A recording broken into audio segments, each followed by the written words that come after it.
तो ये सोच के लगता है कि एक अनहोनी सा चीज है कि जिनका इतना लंबा साम्राज्य रहा हो, और इनके चूंकि एक विडंबना ये है कि जो हम जिस समाज से आते हैं उनका समाज, अच्छा हमारा समाज उनको नहीं मान रहा है। आज इतने बड़े महान पुरुष की जयंती जो है इतनी फीकी तरीके से मनाई जा रही है। मैं किसी जात विषय पे तो नहीं बोलना चाहता, लेकिन अगर किसी अन्य समुदाय और जात के होते तो आज मुझे लगता है कि देश नहीं पूरे देशों में जो है एक हंगामा सा मचा होता। ये बहुत दुख की बात है, और हम लोग अपनी भी कमी मानते हैं कि हम लोग समाज को तैयार नहीं कर पा रहे हैं। तो और इस आज परनई ग्राम सभा के लोगों से मैं विशेष वादा करता हूं कि मुझे लगता है हम लोग पहली बार यहाँ हैं। हम इसके पहले हम लोग छोटा मोटा कार्यक्रम अपने ग्राम सभाओं में करते हैं, लेकिन आपके लोगों यहाँ तमाम वक्तागण हैं, उनसे कुछ सीख लेकर हम लोग जाएंगे और आने वाला कार्यक्रम हम लोग प्रयास करेंगे कि बड़े पैमाने पर भव्य कार्यक्रम हो। हम लोग इस कार्यक्रम को सफल बनाने के लिए तन मन धन से आपके साथ रहेंगे। नमस्कार। अब मैं कार्यक्रम को आगे बढ़ाते हुए हमारे बीच एक युवा संघर्षशील व्यक्ति जो हमारे काफी मित्र भी हैं, माननीय बबलू गौतम जी से चाहूंगा कि वो आए और इस अशोक स्तंभ पे पुष्प अर्पित करें और एक दीप प्रज्वलित करें।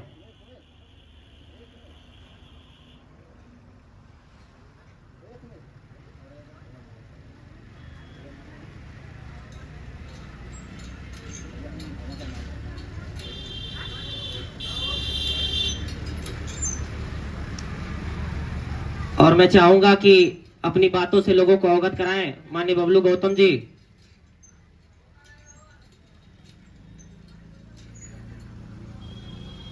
सबसे पहले मानवता का संदेश देने वाले तथागत गौतम बुद्ध जी के चरणों में श्रद्धा सुमन अर्पित करते हुए विश्व रत्न भारत रत्न बोधिसत्व बाबा साहब डॉक्टर भीमराव अम्बेडकर जी के चरणों में कोट कोट प्रणाम करते हुए मूल निवासी में जन्मे सभी संतों गुरुओं महापुरुषों को श्रद्धा सुमन अर्पित करते हुए आप लोग कीमती समय निकाल करके महान अशोक सम्राट जी के जयंती पर आप लोग इकट्ठे हुए हैं, इसलिए मैं आप लोग को तहे दिल से हार्दिक स्वागत अभिनंदन व वंदन करता हूं। साथियों, मैं आप लोग को बताना चाहता हूं, मैं माननीय अशोक सम्राट जी के बारे में ज्यादा कुछ तो नहीं कहेंगे, लेकिन अशोक सम्राट इस देश पर सबसे अधिक अगर बौद्ध गौतम बुद्ध जी के विचारों को जन जन तक पहुंचाने का यदि कोई कार्य किया इस देश में, वो पहला नंबर तथागत ये महान अशोक सम्राट जी आते हैं। लेकिन इनके बताए हुए मार्ग पर कहीं ना कहीं हमारा समाज, पूरे मूल निवासी के लोग इनके बताए हुए मार्ग पर, इनके प्रेरणा स्रोत पर चलने का काम नहीं किए हैं। इसी के वजह से आज हमारा समाज बहुत पाछे है। अभी अभी बता रहे थे कि बुद्धं शरणं गच्छामि, हम लोग सभी लोग तो कहते हैं बुद्धं शरणं गच्छामि, लेकिन इसका मतलब नहीं जानते हैं। बुद्धं शरणं गच्छामि का मतलब होता है कि मैं बुद्धि की शरण में जाता हूं, लेकिन हमारा समाज SC ST OBC माइनॉरिटी के लोग बुद्धि के शरण में नहीं जाते हैं, क्योंकि गौतम बुद्ध जो बौद्ध धर्म होता है वो बौद्ध धर्म कहता है तर्क करो, लेकिन हिंदू धर्म कहता है तर्क मत करो।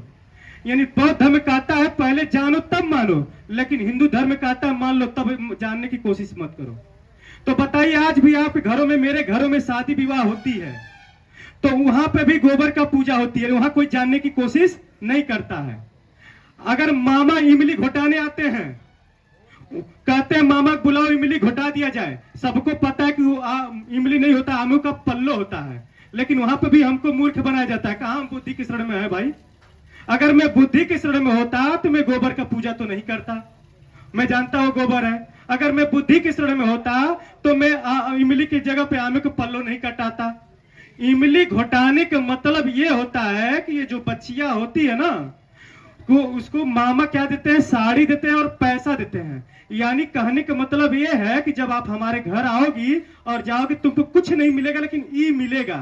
ई मिलेगा मतलब आपको साड़ी और पैसा जरूर मिलेगा। इमली का मतलब ये होता है। दूसरे लोग कहते हैं मैं संघम शरणम गच्छामि, यानी संघ की शरण में तो जाता हूं, लेकिन संघ क्या है? जो ये सारे लोग मिल करके जो हम लोग निर्णय लेंगे वही तो संघ है। तीसरा आ जाता है बुद्धं, पहले बुद्धं शरणं गच्छामि, संघं शरणं गच्छामि, धम्मं शरणं गच्छामि। धम्म की क्या है? धम्म की वही है जो तर्क किया जाए, लेकिन हमारे लोग कहां तर्क करेंगे तो अभी विवाद खड़ा हो जाएगा। लोग कहेंगे ये हिंदू धर्म के खिलाफ बोल रहा है, सही है कि नहीं? अगर ये बताइए, आप लोग ध्यान दीजिएगा, एक मिट्टी का चूहा बना दिया जाए, उसको बिल्ली झपटेगी क्या? नहीं, बिल्ली सूंघ के पहचान लेगी कि वो मिट्टी का चूहा है। ठीक, लेकिन अगर वही मिट्टी का एक मूर्ति बना दिया जाए तो सारा हमारा समाज, बहुजन समाज उसको पूजने लगता है। तब क्यों नहीं समझ करता कि ये मिट्टी का है? क्यों? क्योंकि हमारा मिट्टी वो लोग जानने की कोशिश नहीं करते हैं। वही हाल है कि मानव पंचायती है लेकिन खुटवा वही गाड़व। मानेंगे सारा कुछ कि ये गलत है, लेकिन मानेंगे वही बतिया। तो मैं ज्यादा कुछ नहीं कहेंगे, मैं आप लोग कुछ सीखने आया हूँ। मैं इसी के साथ अपनी वाणी को विराम देता हूँ। जय भीम, जय भारत, जय माता।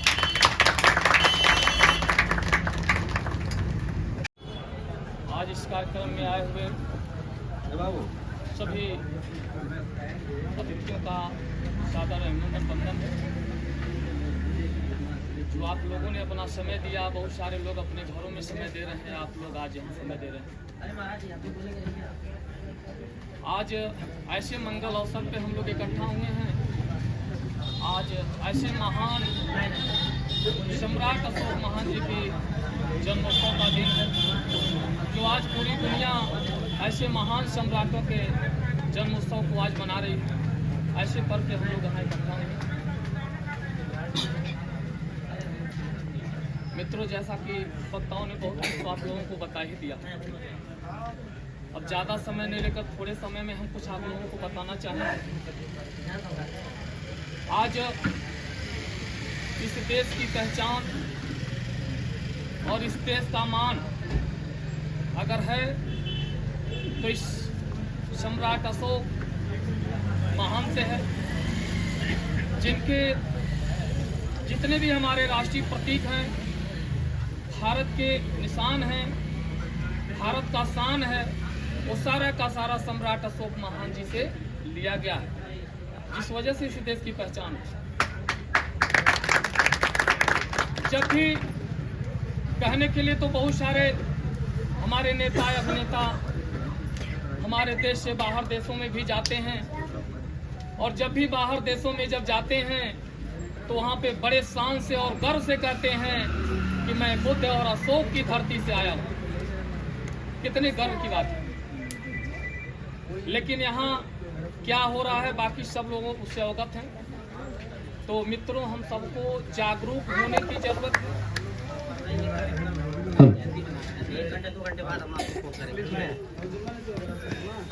जब हम जागरूक रहेंगे तो हमारे देश में किसी भी तरह का कोई आंच नहीं आ पाएगा। इसलिए इस भारत के हर नागरिक को जागरूक होने की जरूरत है अपने संविधान के प्रति। रोड पे दाएं चलना चाहिए कि बाएं चलना चाहिए, कौन सिखाता है? न गीता सिखाता है, न कुरान सिखाता है। अगर रोड पे बाएं चलना है, यह हमारा संविधान सिखाता है। और यह संविधान का नियम है कि अगर आप संविधान के बताए हुए रास्ते के विपरीत अगर चलते हैं तो आपकी कभी भी दुर्घटना हो सकती है, जिसमें आप स्वयं को दोषी हैं। जैसा कि हमारे बहुत सारे मित्रों ने त्रिशरण को आप लोगों को खूब विस्तार से समझाया है, तो हम पंचशील पे थोड़ा सा संक्षिप्त में व्याख्यान देंगे। कहने के लिए तो बहुत कुछ है, इतना जल्दी नहीं हो सकता। भगवान बुद्ध जब इस देश में जन्म लिए, आपके भारत में जब जन्म लिए, और जब बड़े होकर के ज्ञान को प्राप्त कर लिए, तो वह लोगों को ज्ञान देना शुरू कर दिया। और सबसे पहले सामान्य लोगों के लिए पंचशील दिया कि अगर आप पांचशील का पालन अगर करते हैं तो आपको कभी भी कोई जो है धूल नहीं लगा सकता। सबसे पहले शील में पहला शील उनका था कि पाणाति पाता वेरमणि शिक्षापदं समादियामि। अकारण किसी भी जीव प्राणी की हिंसा नहीं करनी चाहिए। और दूसरा उन्होंने दिया था अदिन्ना दाना वेरमणि शिक्षापदं समादियामि, चोरी नहीं करना चाहिए। तीसरा उन्होंने दिया था कामेषु मिच्छाचारा वेरमणि शिक्षापदं समादियामि, व्यभिचार नहीं करना चाहिए। संसार में किसी की माँ बहन बेटियां हो, अपनी माँ बहन बेटियों के समान समझना चाहिए। चौथा उन्होंने दिया था मूसा वादा वेरमणि शिक्षापदं समाधिया में, झूठ नहीं बोलना चाहिए। पांचवा उन्होंने दिया था सुरा मेरे मज पमाद ठाना वेरमणि शिक्षापदं समाधिया में, कच्ची पक्की शराब तथा मादक द्रव्यों का सेवन नहीं करना चाहिए। मित्रों, भगवान बुद्ध एक सन्यासी थे। वह अपने ज्ञान को, अपने शील को बता करके चले गए इस दुनिया से। जब सम्राट अशोक महान जी का समय हुआ, कलिंग युद्ध के बाद जब इन्होंने धम्म को अपनाया, युद्ध को छोड़ करके धम्म को अपनाया, तो इन्होंने धम्म के बल पे इस भारत को सोने की चिड़िया बनाया। यानी सोने की चिड़िया का मतलब समानता का भाव था, कोई एक दूसरे से द्वेष नहीं करता था। यानी बाघ और बकरी एक घाट पर पानी पीते थे, इस तरह का भाव था। और सबसे बड़ी बात एक और हमारे इतिहास में मिलती है कि उस समय किसी के घरों में ताले नहीं लगते थे। वाह, कैसा युग रहा होगा कि उस समय किसी के घरों में ताले नहीं लगते थे। आज तो ताले के अंदर भी ताले लगते हैं। वह कैसा समय रहा होगा। तो सम्राट अशोक जिनका आज जन्मोत्सव है, वह भगवान बुद्ध के पंचशील को अपना संविधान बना लिया और उन्होंने राज्याभिषेक जारी कर दिया कि अगर जो भी व्यक्ति इस पंचशील का उल्लंघन करेगा उसे दंडित किया जाएगा। आज तो हमारा भारत बहुत छोटा है, उस समय हमारा भारतवर्ष बहुत बड़ा, और उस समय हर व्यक्ति पंचशील का पालन करना शुरू कर दिया, जिस समय यह भारतवर्ष सोने की चिड़िया था।